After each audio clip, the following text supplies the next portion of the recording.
Welcome back mga kabayan! Nagbabalik po muli ang inyong lingkod upang magbigay sa inyo ng mga bago at nagbabagang mga balita. Hawak na nga ni Atty. Vic Rodriguez ang resulta ng drug test ni Kuting ng Norte at ng kanyang asawang si Lizatanas Ahas Mags ng Malacanang Palas. Dito nga natin makikita na tila ba totoo nga ang pagpupulburon nitong kuting na ito at ni Smugs na masyado ding halata dahil sa pautal-utal na salita nitong kuting na ito sa tuwing siya ay maghahayag ng kanyang speech sa publiko. Halata din naman dito kay Lizatanas Smugs ang pagpupulburon dahil umano sa patuloy na kanyang pananakit kay Kuting ng Norte ng pisikal. Self-proclaimed son of God at peking pastor na si Apollo Kibuloy ay tuluyan na ngang pinalaya at ipapalit nga umano ito si virus ng Senado na si Riza Hontivirus na ay himas ng malamig at kinakalawang na rehas. Bulok ka ngayon sa kulungan at hinding-hindi ka na nga muling makakaulit at hinding-hindi ka na ulit makakaulit sa iyong mga masasamang gawain at mga iyong mga kabalbalan. Hindi nga rin maiwasan ng ating mga netizen na magbigay ng kanilang hinaing. Sabi nga ng isa, for once and for all, dapat lang magpa-drug test ka sa ibang bansa like Australia para manahimik ang mga taong bayan. Diba, Mr. President? Siyempre, pag nasa Pinas, ang drug test natural, mente negative. Hindi kaya mas maganda para tumahimik na lang ang mga kritiko, magpa-drug test na lang siya sa harap ng mga media kasi masyado nang maingay para ipawalang bahala na lang ito hanggang matapos termino niya. Mas magaling na mas mamamahala siya ng tuwang agam-agam sa katotohanan niya. Totoo nga yang dinisungaling si Maharlika. Si Pres alam yan kung totoo o hindi. Senator Amy alam din yan. Siya ang nakiusap kay President Duterte na huwag isama ang kapatid niya. Baka magbago pa daw. Ayon kay Maharlika. Well, para nga sa buong impormasyon ay panoorin ang buong video. At kung bago ka pa lamang sa aking channel, huwag kakalimutang mag-subscribe, pindutin ang notification bell at piliin ang all upang laging maging updated sa mga bago at nagbabagang mga balita. At sa mga solid viewers naman natin dyan, maraming salamat po sa patuloy na pagtangkilik sa ating channel. Tuloy-tuloy lang po ang laban para sa katotohanan at para na rin sa kinabukasan ng ating pinakamamahal na bansang Pilipinas. Husgahan kaagad kung ito ba ay totoo o hindi. Pero hindi ko lang maintindihan kung totoo yan, bakit pinatatagal nyo pa? Naiirita kasi ako doon sa sinasabing perfect timing, ganyan-ganyan. This is the perfect timing. More than anything, more than the date, ito na ho yung tamang panahon. Bakit to kanyo? Ako, it's not yung makaka-6 na taon pa ba si PBBM, tapos 4 na taon kung sakasakaling pumalit si BP Sara, tapos 6 na taon para uli kumandidato si BP Sara. Akin ito we are in the times na malapit na po tayong magera. Bakit to? Bakit to? Dahil sa mali-maling desisyon o sa tingin ko ay maling foreign policy ng ating gobyerno, ng ating pamahalaan, ng ating una-una ng presidente. Aantayin pa po ba natin na magkaroon pa ng isang matinding gera bago ilabas yung video? Kasi kung titingnan po natin, ito para lang ipaliwanag ko sa inyo bakit this is the perfect time kung meron man totoo. Na sinabi nga ni Pangulong Duterte, kung meron yan, nilabas na yan. Ba't wala? Bakit hindi nilabas? Kaya nga hindi din siya naniniwala na merong video. Ganon din po ako. Bakit ako maniniwala kung isang bagay ang tagal ilabas ho, pinapabitin? Ano to, pelikula? May announcement? Lalabas na, malapit na. Ito na, showing na. Anong drama yan? Tigil nyo na yung drama. This is not a drama. Hindi ho ito drama na kailangan may panapanahon pa ano? Ano to? Eto na nakikita nyo ho ba? Naiintindihan nyo po ba yung nangyayari sa atin diyan sa West Philippine Sea? Naiintindihan nyo po ba yun? Naintindihan niyo po na isang ganun na lang, sasabog na ho ang gulo dyan. Di ba ho? Bakit ho? Dahil sa mali-maling ginagawa ng gobyernong ito. Bakit hindi pa natin ilabas kung sa tingin natin that would help to impeach the president or di kaya magbabago isip ng tao? Bakit pa patatagalin yung lintik na video na yan? Para may salsal pa? Para may content pa? Ano ba talaga? Negosyo o bayan? Ako nananawagan ako sa sino mang may hawak ng putang inang video na yan. Ilabas nyo na yan. Ang dami nyong daldal, ang dami nyong drama sa buhay. Kung talagang para sa bayan kayo, ilabas nyo na ngayon yan. Kasi naiintindihan ninyo na habang tumatagal, humihirap. Mga letse kayo. Sa totoo lang ha, nakakabuisit na ho eh. Pasensya na, medyo sumasabog tayo dito. Bakit ho kanyo? Halimbawa lang, sasabog na. Aantayin mo ba yung last minute para bago sumabog? Diba? Hindi mo na aantayin yun. Kung alam mong may nangyayari ng masama dito sa bayan natin dahil sa presidenteng dati mong ikinampanya, ngayon binabanatan mo. Kung alam mo palang may mangyayari ng masama, bakit mo patatagalin pa yung punyetang video na yan? Diba? Nakakaletse na eh. Pati kami, tinatarantado nyo, binudol nyo na nga sila dati, bubudulin nyo pa rin hanggang ngayon.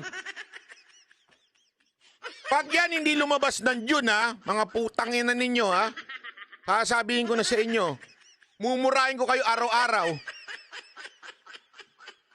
Hindi, sorry ha, pero nakakabuwisit na kasi. Ulitin ko ha, hindi ko sinasabing hindi totoo yung video at hindi ko rin sinasabing totoo yung video. Pero lintik naman. Lintik naman. Ang tagal-tagal na niyan. Ilabas nyo na kung ilalabas nyo. Ang dami nyong drama sa buhay eh. Para kayong mga sintu-sinturin eh. Isang palabas lang ni Maharlika dyan, may mga 100,000 na po pwede. Anong patience is the key? Anong key sinasabi mo? Alam mo, ganito lang mga kababayan ha. Nandito na ho tayo kung saan ginigipit ang lahat ng kalaban. Tapos lahat tayo naghihirap na dito sa Pilipinas. Dahil sa ginagawa nitong gobyerno to, tas sasabihin nyo, sandali lang. Wait. Sa June.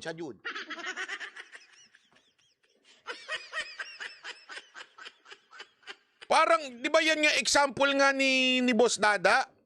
Di ba may sakit kunwaring cancer? Alam mo, ikaw lang ang magpagbigay ng gamot. Tapos sasabihin mo, wait, antay tayo sa tamang panahon. Yung mamamatay na, yung malapit na mamatay, doon natin gamutin. Jinky Bell, maraming salamat po. Hindi ko maintindihan kung anong purpose ng pagpapatagal na yan eh. Una-una, ano na ngayon? April. Next week. Advance lang mag-isip. April na. Hindi namang agad-agad na de-develop ang people power na sinasabi ninyo. Tingnan ninyo kasaysayan. Kailan nung namatay si Ninoy? Kailan nung nagkaroon ng revolusyon? Diba, it will take time. Hindi naman nung ganun kadali. So ano bang, so ibig nyo bang sabihin, pinaplano nyo talaga? Dapat ang pagtunay na revolusyon, organic yan. Hindi yan pinaplano-plano. Halimbawa ko na lang yung kay ERAP. Yung pagpapalit ng gobyerno nun, pinlano ba nilang hindi buksan yung envelope? Organic kasi, mas lalong maiinis sa atin ang taong bayan kung tinatarantado natin, dinidelay-delay natin. No? Ito.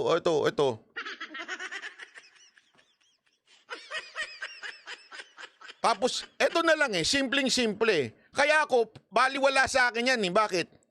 2022, sinabi na ni Pangulong Duterte yan, hindi naman kayo nakinig. Tama, mali. Ikinampanya nyo pa. Ano pa ginawa ninyo? Tinarantado nyo si PRRD. Huwag nyo kakalimutan, ganun ang ginawa ninyo. Kaya busit ako dyan sa mga yan Bakit? Nung sinabi ni PRRD na meron tayong kandidatong adik. Ano sinabi ninyo? Ginawa ninyong mangkanor si PRRD, kung ano-ano sinabi nyo kay PRRD, hindi kayo naniwala. Tapos nahalal yan, ngayon, para kayong taing daldal ng daldal dyan, tapos sasabihin ninyo may video. Inulit na nga ni Pangulong Duterte, bangag! Hindi pa rin naman naniwala ang taong bayan. Totoo ba yon? Sinabi daw ni Maharlika na hindi daw matatapos ang June, lalabas na po yan. Totoo ba yon? Pasensya na po, hindi po ako nanonood kay Maharlika ha, pasensya na po. Hindi ko ho narinig yun eh. Hindi ko alam kung totoo yung sinasabi ni Roque. Malamang, hindi naman po siguro magsisinungaling si Roque. Pero totoo kaya na bago daw mag-June, ilalabas yung pulboronic video na yan? Abangan natin. Ginawa niya yan bago siya naging presidente, baka naman pwede naman siyang mapatawad, no? Kung mapapakita niya na hindi na talaga yan nangyayari hanggang ngayon. Dahil napakadelikado Larissa Magudayaw, salamat po. naman kung ang presidente ay wala sa tamang pag-iisip at gumagawa ng mga desisyon. Ngayon nga, hindi natin medyo naiintindihan. No? Maraming beses na bumabali itong ang presidente. Hindi nga natin alam kung bakit gano'n. No? Pero baka nga kung totoo itong pulboronic video na ito, maintindihan na natin kung bakit siya bumabalintong. No? Dahil talagang hindi nasa tamang pag-iisip. Pero hindi pa po natin alam no? Kung ano talaga yan hanggang hindi lumabas yung pulboronic video na yan. Pero alam mo, ang talagang gagawin ng PCOO dyan, ookrayin yung authenticity. Pero hindi naman tayo hukuman na kinakailangan maging technical. Ito po ay court of public opinion. Kapag lumabas yung pulboronic na yan, kada Pilipino maghuhusga kung naniniwala sila at hindi. At kung karamihan ay naniniwala, sa tingin ko, wala namang Pilipino na papayag na patuloy manungkulan ang isang tao na nagpupulburon sa pinakamataas na pwesto ng ating gobyerno na po pwedeng maging mitsa sa buhay ng napakaraming Pilipino, lalong-lalo na kung mali ang desisyon na makikipaggera o hindi. So, pero ang aking panawagan, kung totoo naman yan, forgiving naman ng mga Pilipino. Ano yung ibig sabihin? Papatawarin? Oo talaga, Roque, oo. Hindi na, bago pa lumabas, kung totoo. Siya lang makakasagot niyan eh. Pero At saka yung mga malalapit niyang mga kaibigan. Pero I'm sure ngayon, nag-uusap-usap na yan kung anong susunod na hakbang na gagawin nila. No? At I'm sure, dahil si Maharlika ay nag-confirm ng nakita niya yan, abay, hindi papayag yan na hindi ipapalabas ni Maharlika yan. Di ba? Kasi ngayon, alam natin, may hawak ng video si Maharlika. At alam mo, partner, hindi mo po pwedeng okrayin si Maharlika. No? Dahil bagamat siya ay nabawasan na ng viewers sa Facebook. Di ko alam kung meron pa siyang Facebook. Abay sa YouTube, no? Kada broadcast niya at araw-araw siya nagbo-broadcast, hindi bababa sa 100,000 ang viewers niya, no? Sa 100,000 niya na po pwede magtrumpeta kung anong mga nasasabi ni Maharlika, no? Pero mali po ata yung parang yun yung sinasabi spokes Roque, ano? Yung hindi porket marami ibig sabihin ay makatotohanan na kagad ang isang balita. Alam mo, ganito lang kasimple. Para sa akin po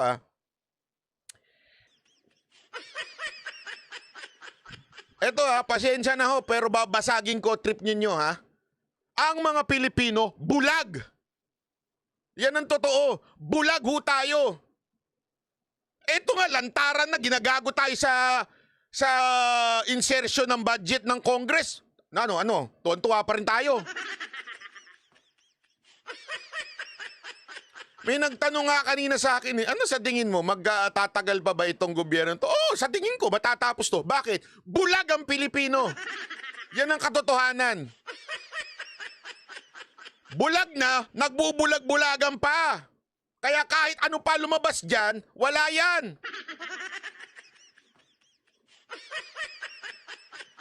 Yun na nga ninanakaw yung pera ng gobyerno. Ano, nagsalita ba tayo?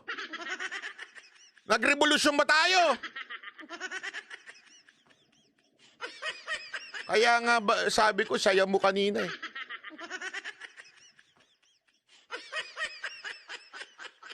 Hindi ba? Makinig ko kayo sa akin. Sa tingin ninyo, kitang-kita nyo na, it's very clear na nagkaroon ng insertion, billions of ayuda insertion Ibig sabihin, hindi yan pinag-usapan, isinaksak na lang yan dyan pera na yan, 100 plus billion. Di ba? Billion, hindi humilyon ha. Tapos nakita natin, ginagamit ng mga congressman para bumili ng pirma ng taong bayan. Ano? Nag-react ba tao? Wala kaming pakialam sa inyo. Bahala kayo sa buhay niyo. Nag-aaway-away lang kayo, kaya kayo ganyan.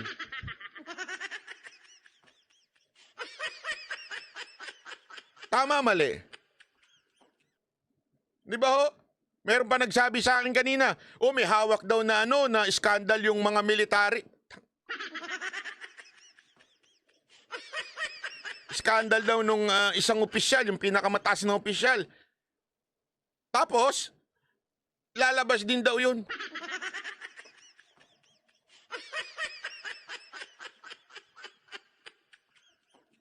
Kung meron talaga yan, ba't hindi pa lumabas? Ang daming hanas.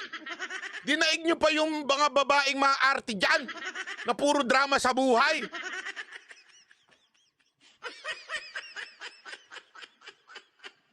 Daig nyo pa yung mga nagme-menopause dyan na puro drama. Hoy, bibig mo! Bastada! Dito lang naman, wag na si SMNI. Napigilan kasi ako kaganina eh. Nga, bullshit ako eh. Napakatagal lintik na video yan. Mag-share at one time. At yung 100,000, another 100,000. So in due course, lahat ng Pilipino mapapanood yan. So dapat kayo pa lang, magdesisyon na ang presidente. Kung totoo yan, aminin, humingi ng tawad at magpakita na siya nagbago na. Kung totoo.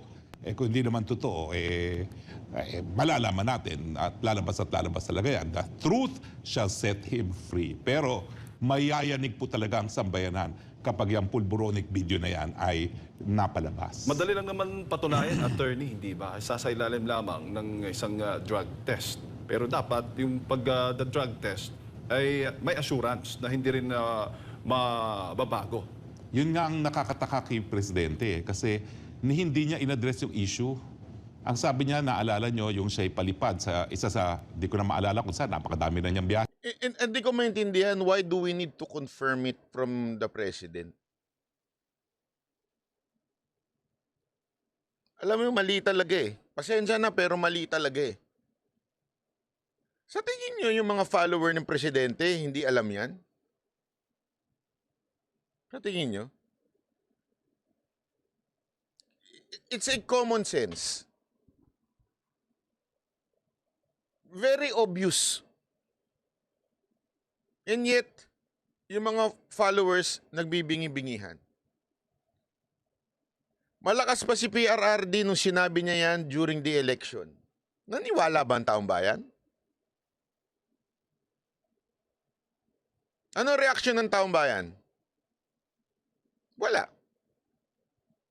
Kakampi ni Sara Duterte, bakit kami maniniwala?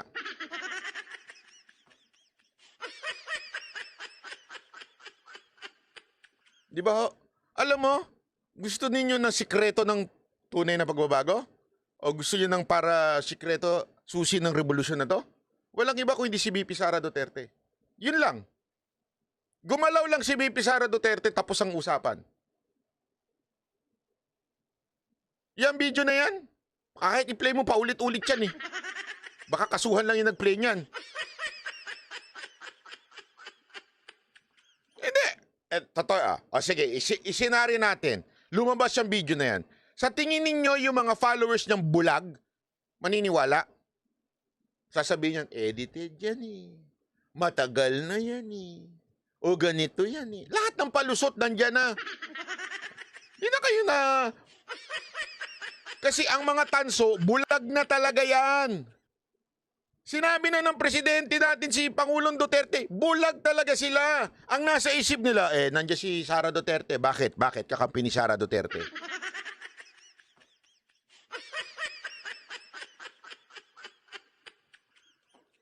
Di ba ho? Kaya ang sikreto lang dito sa lahat ng to, BP Sara Duterte, tapos ang usapan.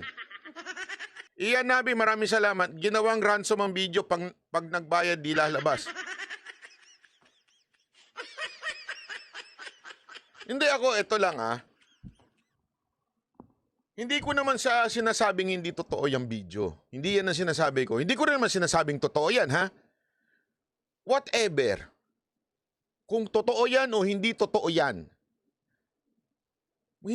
Walang mangyayari. Nasa kamay pa rin ng BP Sara eh. Hanggang si BP Sara nasa tabi ni BBM, walang mangyayari kay BBM. Huwag na tayo maglokohan. Para lang tayong tanga. Yan ang totoo. Hanggang nasa tabi niya si BP Sara Duterte, walang mangyayari. Iisipin lang ng lahat, this is just a fight between PRRD and PBBM. Alam mo, Rek, tanungin niyo yung mga tao, yung tataong mga walang alam sa politika, alam mo kung ano reaksyon nila? Bakit ba nag-aaway si Duterte at saka si BBM? Akala ko ba dating magkaibigan yan? Ang dami ko na nakausap na walang alam sa politika, yan ang lagi nilang tinatanong sa akin. Pag nalaman nilang ako si Banatbay, bakit ba nag-aaway si Duterte at saka si BBM? Di ba dati best friend sila? Kailan ba naging mag-best friend yung dalawa? Kasi yun ang perception na nabuo na sa tao eh. Ang mga Duterte at Marcos magkatabihan.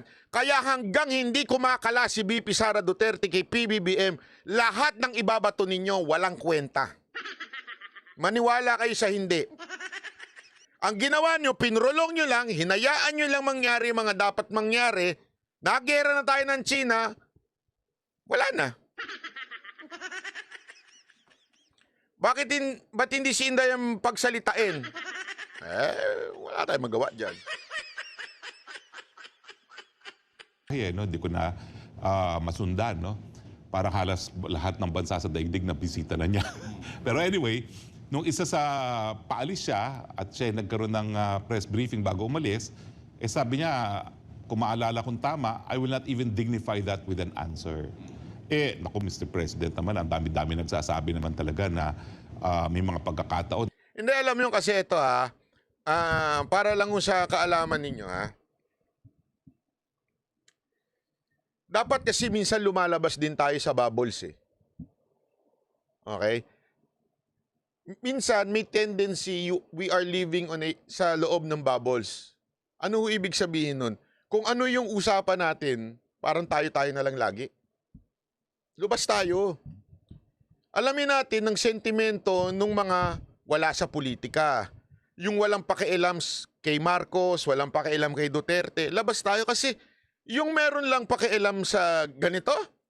Sabihin mo na sinasabi ni pangalan nito, ni Roque, na 100,000 daw. Sige, sabihin na natin, 100,000 daw views ni Maarlika per day. Ilan doon ang nag-view din dito? Sabihin mo, nag-100,000 din tayo ng views. Halimbawa na lang which is impossible na hindi nagduduplicate yun. Ibig sabihin, may nanonood sa kanya, nanonood din dito. Yung nanonood din dito, may nanonood din sa kanya. Pero sabihin na natin, conservative, 100,000 nanonood sa kanya, 100,000 sa akin. The rest, 50, 50, 50. Halimbawa lang, umabot lang ng 1 million. Ang nanonood sa lahat ng DDS. Sa tingin nyo dun sa 1 milyon na yon, kayang pabagsakin tong gobyerno nito? Alis tayo sa bubbles natin, huwag tayong magpakatanga. Huwag tayong gagaya sa kanila na nakikinig lang sa mga opinion nila. Dapat makita natin yung malaking perspective. Ano ba ang perspective na nakikita ng taong bayan sa nangyayari sa lahat ng to? Naintindihan nyo? Nakikita ba? Yung iba pa nasa abroad. Tama, correct. Sabi nga ni Boss Dada. Nasa abroad na. Yung iba pa, hindi naman bumuboto. Panay lang ang sigaw. Tama, mali. Alam nyo ba napakaraming OFW yung hindi bumuboto? Ang botante lang na OFW 1 milyon. Alam nyo ba yon? Pero ilan ang OFW? Sigaw lang na sigaw.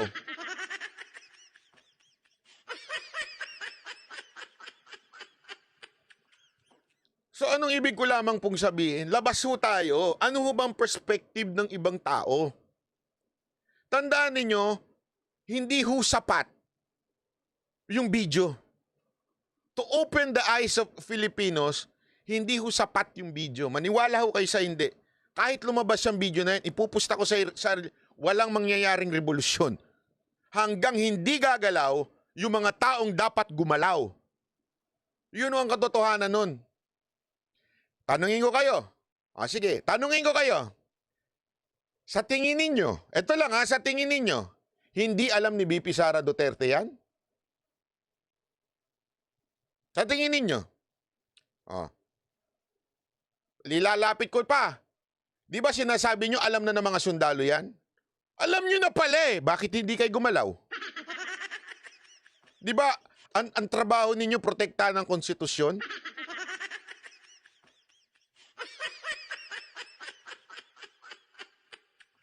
So anong ibig ko sabihin? Hindi ho yun ang sikreto. Ang sikreto gumalaw, dapat ang mga dapat gumalaw. Kaya nga lintik na video yan Alam nyo, pag yan natapusan June, wala pa yung video na yan Malilintik ang kay sa akin. Puro tayo puro tayo ganyan ang tagal-tagal. Sasabog na tayo, baka mauna pa yung pulburo ng mga bala ng China ang pumunta sa atin bago lumabas yung pulburong video na yan Well, dito nga nagtatapos ang bidyong ito. Kayo naman po ang aking tatanungin mga kabayan. Ano naman po ang inyong mga reaksyon sa balitang ito? Ang ating comment section ay bukas para sa inyong mga samot-saming reaksyon at komento.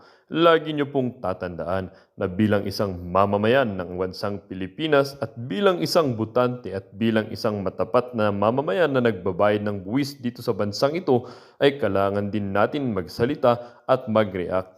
Huwag kakalimutan, do not let your thoughts left unspoken. As citizen of this country, your thoughts matters. Muli po, kung bago ka pa lamang sa aking channel, huwag kakalimutang mag-subscribe at pindutin ang notification bell upang laging maging updated sa mga bago at nagbabagang mga balita. Huwag din kakalimutang mag-iwan ng like at i-share ang bidyong ito upang ang inyong pamilya, kaibigan at kakilala ay maging aware din sila sa kung anong nangyayari sa ating pinakamamahal na bansang Pilipinas.